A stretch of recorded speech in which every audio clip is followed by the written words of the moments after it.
Quick backstory before I get into the full review. By the way, my friend David is making a guest appearance on the video. What's up, guys?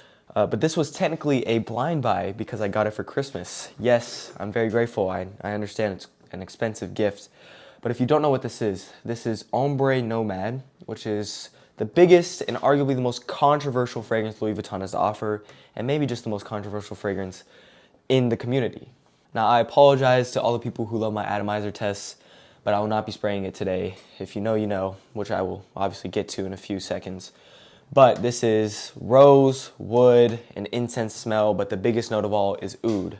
Now, oud and incense, mostly the oud is what makes this such a controversial fragrance because it's loved and hated by some people, and it's like a 50-50 distribution. It's quite a hard scent to describe, and to be honest, I'm gonna copy word for word from Cal Cologne. It smells like you're the Prince of Dubai, which is pretty accurate because it does smell like a Middle Eastern fragrance.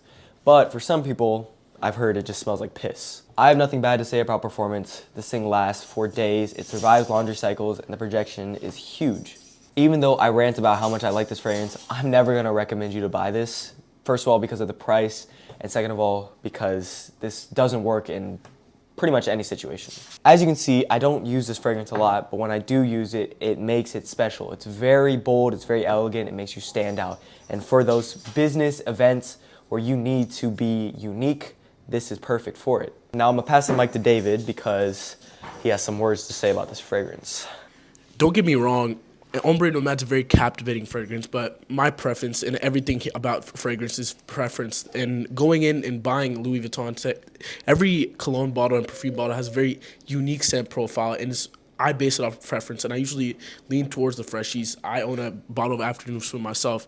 And yes, there's some good things about Ombré Nomade, longevity and the intenseness, but for me, it's typically overwhelming, and I bet you guys will find it more overwhelming than I do. Love this fragrance, but in my personal opinion, not date night safe, not everyday wear safe. If you want my honest opinion, go buy a dupe of this and see if you like it. I'm about to review one in my next video, and they do get some of the key points right, that oudy smell, but nothing does it better than this. So if you really want the best of the best, this is here.